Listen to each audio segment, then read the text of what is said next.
आता आपण प्रॉब्लेम्स लक्षामध्ये घेणार आहोत, सोल्युबिलिटी आणि सोल्युबिलिटी प्रॉडक्ट. लक्ष द्या.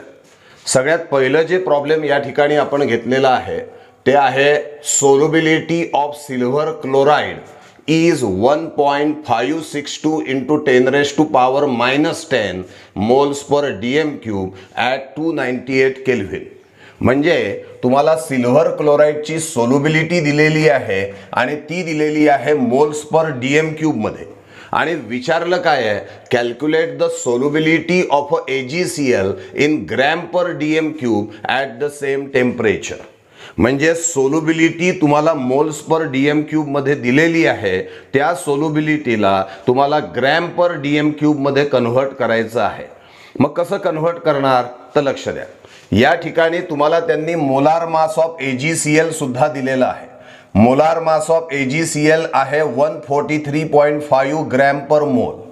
आता बघा फॉर्म्युला काय आहे, solubility in moles per dm cube is equal to solubility in gram per dm cube upon molar mass in gram. एक गोष्ट बघा, या ठिकाणी ही सोल्युबिलिटी ग्रॅम मध्ये असेल तर मोलार मास सुद्धा कशामध्ये घ्यायचं, ग्रॅम मध्ये. पण जर का सोल्युबिलिटी ही इथे फॉर्म्युला आहे बघा, सोल्युबिलिटी जर का किलोग्रॅम पर डीएम क्यूब मध्ये असेल तर मोलार मास सुद्धा कशामध्ये घ्यावं लागेल, किलोग्रॅम मध्ये. ही गोष्ट लक्षात ठेवायची. या दोघांचं युनिट सेम पाहिजे. हे किलोग्रॅम मध्ये असेल तर हे पण किलोग्रॅम मध्ये, किंवा हे ग्रॅम मध्ये असेल तर हे पण ग्रॅम मध्ये. सध्या आपल्याला ग्रॅम पर डीएम क्यूब मध्ये काढायचा आहे म्हणून हा फॉर्म्युला आपण वापरतो आहोत. तर solubility in moles per DM cube is equal to solubility in gram per DM cube divided by molar mass in gram per mole. आता या फॉर्म्युल्यावरून जर का solubility in gram per DM cube घेतलं तर हे मोलार मास इकडे येईल. म्हणजे solubility in gram per DM cube is equal to solubility in moles per DM cube multiplied by molar mass in gram. मग आता solubility in moles per DM cube किती आहे, 1.562 into 10 raised to power minus 10 into molar mass किती आहे 143.5. एक गोष्ट लक्ष द्या, जर का मोलार मास नुसतंच दिलं असेल, समजा नुसतं याच्या पुढे युनिट नसेल लिहिलेलं आणि नुसतं 143.5 असंच मोलार मास दिलं असेल विदाउट युनिट, तर समजून घ्यायचं ते ग्रॅम पर मोल मध्ये आहे. ठीक आहे ना. विदाउट युनिट मोलार मासचा अर्थ ग्रॅम पर मोल. ठीक आहे ना. मग आता या ठिकाणी आपण सोल्युबिलिटी टाकली moles per DM cube 1.562 into 10 raised to power minus 10 आणि मोलार मास टाकलं 143.5 आणि लॉगच्या पद्धतीने लॉग टेबलचा उपयोग तुम्ही करून बघायचा आहे. नंतर सध्या मी तुम्हाला पहिले समजून सांगतोय आणि नंतर तुम्ही त्याचे कॅल्क्युलेशन लॉगने सोडून बघू शकता. मग हे 1.562 into 10 raised to power minus 10 into 143.5 याचं उत्तर येतं 2.241 into 10 raised to power minus 5 gram per DM cube. This is solubility of silver chloride in gram per DM cube. आता हे जे प्रॉब्लेम आहे हे जसं तुम्हाला मोल्स पर डीएम क्यूब मधनं ग्रॅम पर डीएम क्यूब मध्ये कन्व्हर्ट करायला सांगितलं होतं या प्रॉब्लेम मध्ये, तसंच एक वेगळं प्रॉब्लेम अजून येऊ शकतं ज्यामध्ये सोल्युबिलिटी तुम्हाला ग्रॅम पर डीएम क्यूब मध्ये दिली असेल आणि त्याला मोल्स पर डीएम क्यूब मध्ये कन्व्हर्ट करावं लागेल. पुढे आपल्याला तसं प्रॉब्लेम सोडवायचा आहे. त्यावेळेला या फॉर्म्युल्याची मदत आपल्याला घ्यावी लागणार आहे. Solubility in moles per DM cube is equal to solubility in gram per DM cube upon molar mass in gram. या फॉर्म्युल्याच्या मदतीने तुम्ही सोल्युबिलिटीला ग्रॅम पर डीएम क्यूब मधून मोल्स पर डीएम क्यूब मध्ये आणू शकता किंवा मोल्स पर डीएम क्यूब मधून ग्रॅम पर डीएम क्यूब मध्ये नेऊ शकता. फक्त अट एक आहे की तुम्हाला मोलार मास माहिती असणं गरजेचं आहे. हे झालं पहिलं प्रॉब्लेम. आता दुसरं प्रॉब्लेम बघा. Solubility of a silver bromide is 1.28 into 10 raised to power minus 5 moles per dm cube at 298 Kelvin. Calculate solubility product of AgBr at the same temperature. KSP म्हणजे काय, सोल्युबिलिटी प्रॉडक्ट. म्हणजे तुम्हाला AgBr ची solubility दिली आहे आणि त्याचं solubility product आपल्याला विचारलेलं आहे. मला सांगा कोणत्या सबस्टन्सची सोल्युबिलिटी दिली आहे आणि सोल्युबिलिटी प्रॉडक्ट विचारलाय, तर AgBrचं. मग सगळ्यात पहिल्यांदा आपण सुरुवात काय करणार, AgBr in aqueous medium gives Ag plus plus Br-. या रिॲक्शनवरनं आपल्याला काय लक्षात येतं की AgBr एक कॅटायन देतो आणि एक ॲनायन देतो, म्हणजे 1:1 रेशोमध्ये कॅटायन आणि ॲनायन आहे. म्हणून आपण AgBrला BA type of a salt म्हणणार आहे. तुम्ही जर का सोल्युबिलिटी प्रॉडक्टचा लेक्चर थेरीचं लेक्चर व्यवस्थित बघितलं असेल तर त्यामध्ये आपण सांगितलं होतं की AgBr gives Ag plus plus Br-. हे 1:1 रेशोमध्ये आहे, एक कॅटायन एक ॲनायन. म्हणून AgBrला आपण BA टाईप ऑफ अ सॉल्टमध्ये इन्व्हॉल्व करत असतो. This is BA type of a salt. आणि BA type of a salt करता सोल्युबिलिटी प्रॉडक्ट आणि सोल्युबिलिटी यांचं रिलेशन आहे KSP is equal to S². KSP is equal to S². हे relation, हा फॉर्म्युला आपल्याला त्या ठिकाणी वापरावा लागणार आहे. मग आता तुम्हाला काय दिलंय सांगा, तुम्हाला सोल्युबिलिटी दिलेली आहे. किती आहे सोल्युबिलिटी, तर 1.28 इंटू 10⁻⁻⁵ टाका इथे व्हॅल्यू आणि त्याचा काय घ्या स्क्वेअर. आता पुन्हा लॉग टेबलच्या मदतीने तुम्ही 1.28 इंटू 10⁻⁻⁵ चा स्क्वेअर हा कॅल्क्युलेट करू शकता. म्हणजेच तुमचं सोल्युबिलिटी प्रॉडक्ट येईल 1.638 इंटू 10⁻⁻10.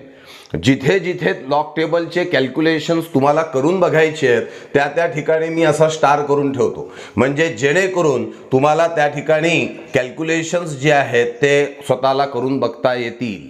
ठीक आहे की नाही. आता काय दिलं होतं या प्रॉब्लेम मध्ये सांगा. या प्रॉब्लेम मध्ये त्यांनी आपल्याला सोल्युबिलिटी दिली होती मोल्स पर DM³ मध्ये आणि सोल्युबिलिटी प्रॉडक्ट विचारली होती. कोणाकरता विचारली होती, AgBr करता. मग पहिले आपण हे शोधलं की AgBr हा कोणत्या प्रकारचा सॉल्ट आहे. मग AgBr ची रिॲक्शन लिहिली की AgBr gives Ag plus plus Br-. 1:1 रेशोमध्ये कॅटायन आणि ॲनायन, म्हणून याला आपण जाहीर केलं हा BA टाईप ऑफ सॉल्ट आहे. आणि मग त्याचं सोल्युबिलिटी आणि सोल्युबिलिटी प्रॉडक्टचं रिलेशन आपल्याला माहिती होतं की BA टाईप ऑफ सॉल्ट करता रिलेशन आहे KSP is equal to S². ही solubility already moles per DM³ मध्ये आहे. मग ती व्हॅल्यू आपण इथे पुटअप केली, त्याचा घेतला स्क्वेअर आणि म्हणून मग आपल्याला सोल्युबिलिटी प्रॉडक्ट आला 1.638 इंटू 10⁻⁻10. आता याच प्रॉब्लेम मध्ये मी तुम्हाला अजून वेगवेगळे प्रॉब्लेम तुमच्या समोर निर्माण करतो. काही वेळेला काय करतील, ही जी सोल्युबिलिटी आहे ही ग्रॅम पर DM³ मध्ये देतील. म्हणजे सोल्युबिलिटी ऑफ AgBr काहीतरी व्हॅल्यू देतील, ती ग्रॅम पर DM³ मध्ये देतील आणि तुम्हाला सोल्युबिलिटी प्रॉडक्ट विचारतील. मला सांगा यामध्ये जर का सोल्युबिलिटी ग्रॅम पर DM³ मध्ये दिली असेल तर ती व्हॅल्यू इथे डायरेक्ट वापरायची नाही. पहिले solubility in gram per DM³ ला solubility in moles per DM³ मध्ये कन्व्हर्ट करा या फॉर्म्युल्याच्या मदतीने.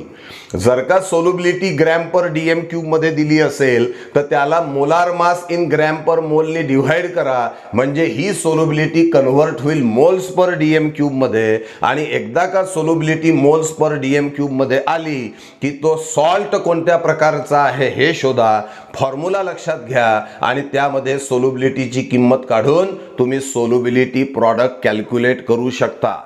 म्हणजे हे तर झालं प्रॉब्लेम, आपलं ओरिजिनल प्रॉब्लेम.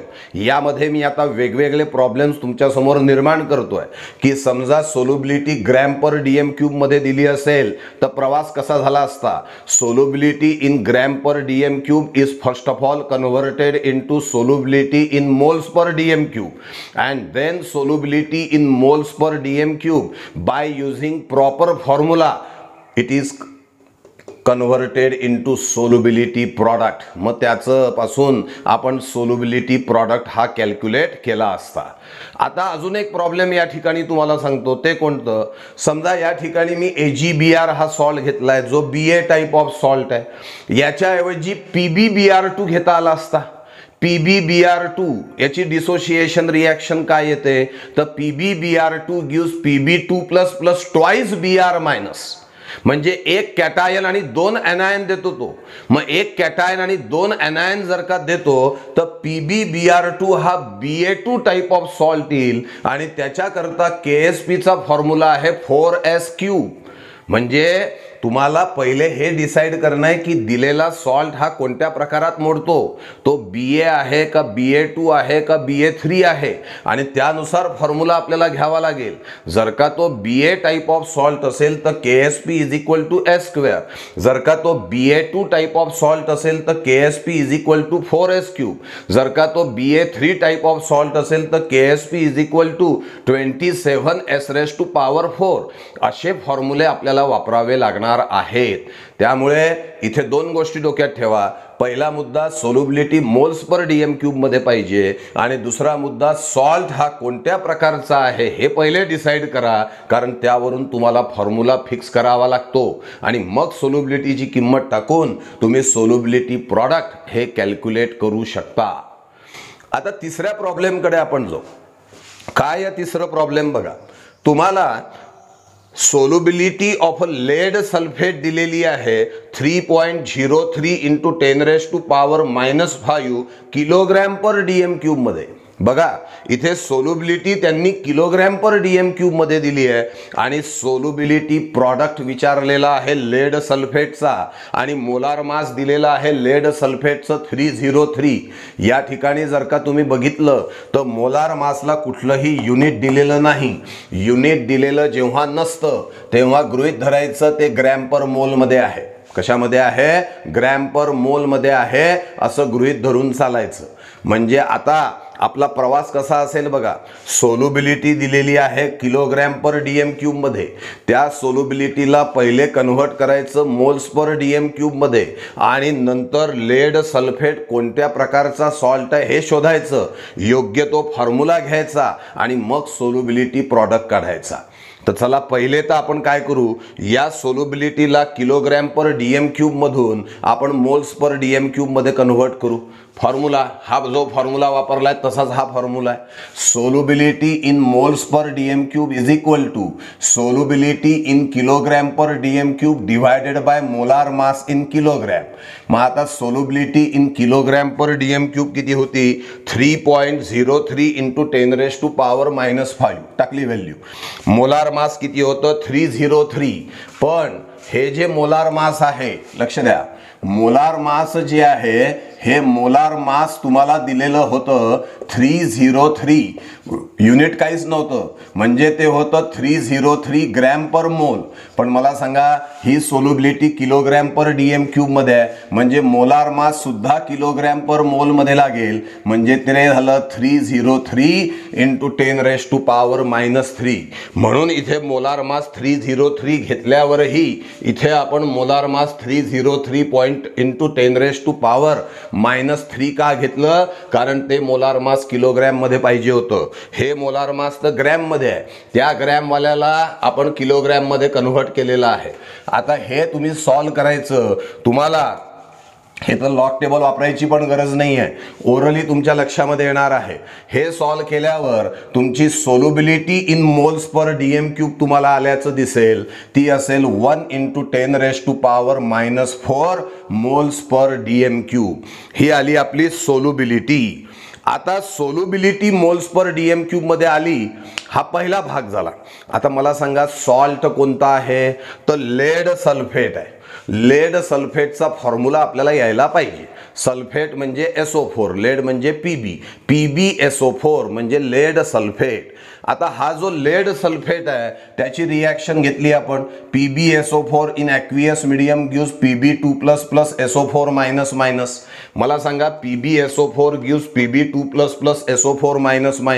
म्हणजे एक कॅटायन आणि एक एनायन. मग एक कॅटायन एक एनायन म्हणजे हा Ba टाइप ऑफ सॉल्ट आहे.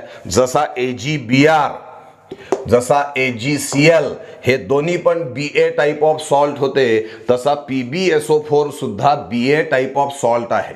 मग हा BA टाईप ऑफ सॉल्ट म्हटल्याबरोबर डोळ्यासमोर फॉर्म्युला यायला पाहिजे की KSP is equal to S square. मग आपण फॉर्म्युला घेतला KSP is equal to S square, solubility आहे 10⁻⁻⁴ त्याचा स्क्वेअर म्हणजे KSP आली 10⁻⁻8. यामध्ये सुद्धा मी तुम्हाला एक नवीन प्रॉब्लेम सांगू शकतो, ते म्हणजे कोणतं, लेड सल्फेटच्या ऐवजी आपण लेड ब्रोमाइड घेतलं. लेड ब्रोमाइड, मग काय होईल, लेड ब्रोमाइड घेतलं, हे किलोग्रॅम पर DM³ मध्ये आहे, हे तर तसंच आहे तसंच राहील की बुवा किलोग्रॅम पर DM³ मधली सोल्युबिलिटी ही मोल्स पर DM³ मध्ये पहिले आणून घ्या. आता लेड ब्रोमाइड म्हटलेलं आहे, मग लेड ब्रोमाइडचं डिसोसिएशन काय होईल, Pb2+ plus twice of Br- म्हणजे Pb2+ चा कॅटायन 1 पण Br- चे एनायन 2, म्हणून त्याला म्हटलं जाईल Ba2 टाईप ऑफ सॉल्ट. आणि Ba2 टाईप ऑफ सॉल्ट करता KSP आणि सोल्युबिलिटीचं रिलेशन आहे KSP is equal to 4S³. मग त्यावेळेला सोल्युबिलिटी टाकून तुम्हाला सोल्युबिलिटी प्रॉडक्ट हा कॅल्क्युलेट करावा लागेल, हे लक्षामध्ये ठेवा. आता पुढलं एक प्रॉब्लेम माझी अपेक्षा आहे की तुम्ही ते होमवर्क सोडवायचं आहे. आन्सर मी इथे दिलेला आहे, पण हे होमवर्क म्हणून तुम्हाला असणार आहे. मी त्याची हिंट तुम्हाला देतो आणि ते प्रॉब्लेम आधीच्या या प्रॉब्लेम सारखंच आहे, त्याची हिंट देऊन मी हे तुम्हाला सोडवायला लावणार आहे. काय प्रॉब्लेम आहे लक्ष द्या.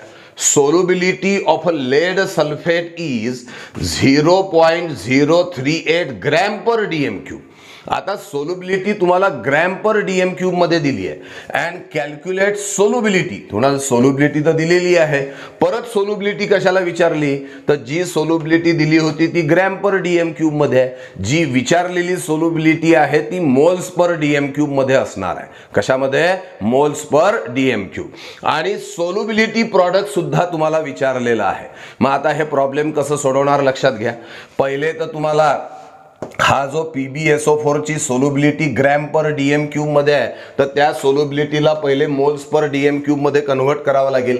हा फॉर्म्युला वापरायचा, solubility in moles per DM³ is equal to solubility in gram per DM³ upon molar mass in gram. Molar mass in gram. तर आता solubility in gram per DM³ तर दिलेली आहे आपल्याकडे 0.038 ग्रॅम पर DM³ ती value इथे येईल आणि डिवायडेड बाय मोलार मास. त्यांनी मोलार मास तुम्हाला दिलेलं नाहीये यावेळेला. या प्रॉब्लेम मध्ये त्यांनी मोलार मास डायरेक्ट दिलेलं होतं, या ठिकाणी मोलार मास दिलेलं नाही, ते आपल्याला कॅल्क्युलेट करावं लागेल. कसं, त्यांनी Pbचा ॲटॉमिक मास दिलं, सल्फरचं दिलं, ऑक्सिजनचं दिलं. कोणाचं मोलार मास काढायचं आहे, PbSO4चं. आता Pbचा आहे 207.3, सल्फरचा आहे 32, ऑक्सिजन 4 आहे हे विसरायचं नाही.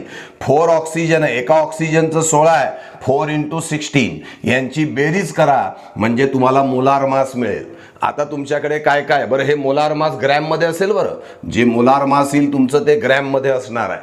आता मोलार मास तुमच्याकडे आहे ग्रॅम मध्ये, सोल्युबिलिटी आहे तुमच्याकडे ग्रॅम पर DM³ मध्ये. मग सोल्युबिलिटी टाका gram per DM³, molar mass टाका ग्रॅम मध्ये आणि त्याचं डिव्हिजन करून पहिले काढा सोल्युबिलिटी मोल्स पर DM³ मध्ये. आणि हाच मग बाकी हे असंच सोडवावं लागेल तुम्हाला, कारण लेड सल्फेटच घेतलेला आहे. PbSO4 gives Pb2++ SO4-, it is a Ba type of salt, म्हणून KSP is equal to S². सोल्युबिलिटीची किंमत टाका आणि सोल्युबिलिटी प्रॉडक्ट काढायचा आहे.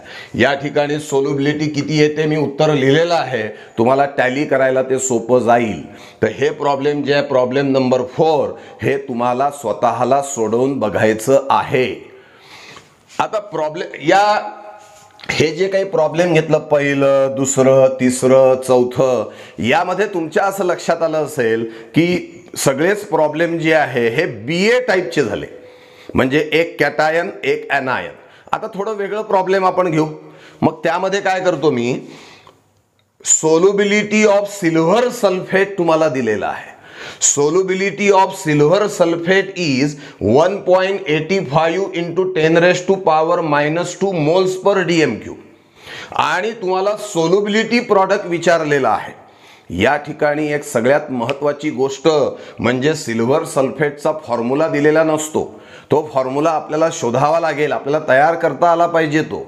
आता सिल्वर सल्फेट कसा फॉर्म्युला तयार करणार, समजा आपल्याला माहित नाहीये, काही तर गोष्टी माहीत ठेवाव्याच लागतील. सल्फेट असतो SO4 मायनस मायनस. सल्फेट काय असतो मी या ठिकाणी लिहितो. सल्फेट असतो SO4 minus minus. Okay. Silver असतो Ag+. आता याच्यावरती एक पॉझिटिव्ह चार्ज आहे, याच्यावर 2 निगेटिव्ह चार्ज आहे, पण ओव्हरऑल मॉलिक्यूल तर न्यूट्रल असणार आहे. म्हणजे याचा अर्थ Ag+ चे 2 आयन्स लागतील, म्हणून त्याचा फॉर्म्युला झाला Ag2SO4. This is silver sulphate. Silver सल्फेटचा फॉर्म्युला आहे Ag2SO4. आता या सिल्वर सल्फेटचं ॲक्वियस मीडियम मध्ये आपण डिसोसिएशन बघू. Silver sulphate in aqueous medium gives us twice of Ag+ plus SO4 minus minus. आता या ठिकाणी महत्वाची गोष्ट कोणती आहे तर ट्वाइस ऑफ Ag+ म्हणजे 2 कॅटायन आहे आणि एकच एनायन आहे. मग 2 कॅटायन आणि 1 एनायन जर का असेल तर याला B2A टाइप ऑफ सॉल्ट म्हणतात. म्हणजे 2 कॅटायन आणि 1 एनायन. मी जेव्हा थेरी शिकवली होती त्यावेळेला तुम्हाला सांगितलं होतं की Ba2 आणि B2A या दोघांकरता फॉर्म्युला एकच आहे, तो आहे KSP = 4S³. हा फॉर्म्युला आपल्याला वापरावा लागेल. आता काय करायचं, सोल्युबिलिटी तर दिलेली आहे, KSP = 4S³. 4 लिहा, सोल्युबिलिटी लिहा, त्याचा क्यूब घ्या. या ठिकाणी तुम्हाला लॉगचे कॅल्क्युलेशन सोडवावे लागतील. इथे हे कॅल्क्युलेशन्स तुमच्याकडनं अपेक्षित आहे. आणि मग KSP आला 2.533 × 10⁻⁻⁵. अशा तऱ्हेने आपण या ठिकाणी सोल्युबिलिटी प्रॉडक्ट जो आहे तो कॅल्क्युलेट केलेला आहे. काय दिलं होतं आपण, सिल्वर सल्फेट याची सोल्युबिलिटी होती मोल्स पर DM³ मध्ये आणि त्याची सोल्युबिलिटी प्रॉडक्ट तुम्हाला विचारलेलं होतं. तर सिल्वर सल्फेटचं रिॲक्शन महत्वाची आहे, कारण की तो कोणत्या प्रकारचा सॉल्ट आहे हे पहिले डिसाईड करता आलं पाहिजे. मग ते झालं Ag2SO4 in aqueous medium gives twice of Ag+ plus SO4 minus minus. It is a B2A type of a salt. म्हणून मग KSP = 4S³. सोल्युबिलिटीची व्हॅल्यू टाकली, त्याचा क्यूब घ्यायला विसरायचं नाही. आणि ते जर का आपण सॉल्व केलं तर आपल्याला मिळते सोल्युबिलिटी प्रॉडक्ट. नेक्स्ट आणि 6वं प्रॉब्लेम या ठिकाणी आहे, त्याच्याकडे आपण लक्ष देऊ. KSP ऑफ मॅग्नेशियम हायड्रॉक्साईड तुम्हाला दिलाय. Solubility product of magnesium hydroxide. आतापर्यंत काय झालं होतं बघा, सगळ्या प्रॉब्लेम्स मध्ये जर का बघितलं तर सोल्युबिलिटी दिली होती आणि सोल्युबिलिटी दिल्यावर सोल्युबिलिटी प्रॉडक्ट काढायचा होता. आता उलट आहे, आता तुम्हाला सोल्युबिलिटी प्रॉडक्ट दिलेला आहे आणि त्यावरून सोल्युबिलिटी ही काढावी लागणार आहे. मग KSP ऑफ मॅग्नेशियम हायड्रॉक्साईड 1.4 × 10⁻⁻11 आहे आणि तुम्हाला सोल्युबिलिटी कॅल्क्युलेट करायची आहे. सगळ्यात पहिल्यांदा हा मुद्दा लक्षात घ्या, मॅग्नेशियम हायड्रॉक्साईड आहे.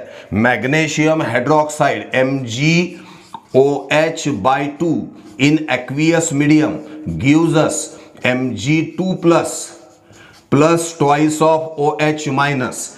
या ठिकाणी 1 कॅटायन आणि 2 एनायन आहे, म्हणजे हा Ba2 टाइप ऑफ कंपाऊंड आहे.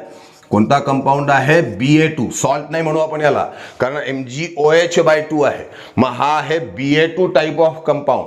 मग त्याच्याकरता फॉर्म्युला हाच असणार आहे. B2A आणि Ba2चा फॉर्म्युला एकच आहे, तो आहे KSP = 4S³. आता KSP = 4S³ हा फॉर्म्युला आपण इथे वापरू.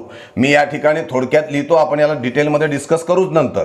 तर इथे आला KSP = 4S³.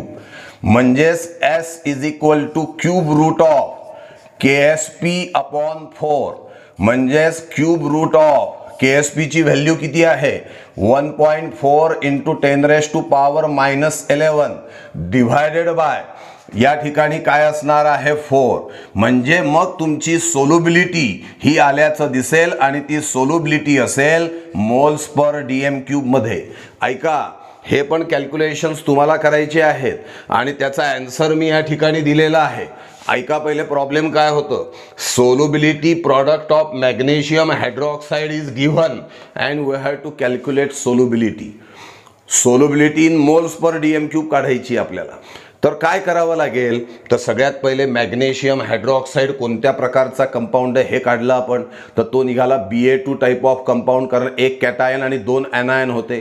मग आपण फॉर्म्युला निवडला KSP is equal to 4s³, म्हणजे solubility is equal to cube root of KSP/4. मग आपण KSP ची किंमत या ठिकाणी टाकली आणि त्यामुळे आपल्याला सोल्युबिलिटी निघाली, जी सोल्युबिलिटी असेल मोल्स पर DM³ मध्ये. या प्रॉब्लेमला अजून कठीण केल्या जाऊ शकतं. कसं कठीण करणार तुम्हाला सांगतो, म्हणजे हे नवीन प्रॉब्लेम डिराईव्ह होत आहे लक्षात ठेवा, त्याची पण तयारी आपली मनाची असली पाहिजे. या ठिकाणी तुम्हाला KSP दिलेलं होतं आणि नुसतं विचारलं होतं सोल्युबिलिटी काढा. आता जेव्हा नुसतं विचारतात सोल्युबिलिटी काढा, तेव्हा समजून घ्या ते मोल्स पर DM³ मध्ये काढायची असते. पण जर का त्यांनी म्हटलं असतं calculate solubility in gram per DM³, gram per DM³ मध्ये काढा, मग तुम्हाला काय करावं लागलं असतं, पहिले सोल्युबिलिटी आली असती तुमची मोल्स पर DM³ मध्ये, आणि जी सोल्युबिलिटी मोल्स पर DM³ मध्ये आली आहे त्याला मोलार मास ऑफ MgOH/2 ने मल्टिप्लाय करावं लागेल, म्हणजे तुमची solubility in gram per DM³ सुद्धा येईल. म्हणजे ते सुद्धा प्रॉब्लेम आपल्याला लक्षामध्ये घेणं आवश्यक आहे. समजताय हे?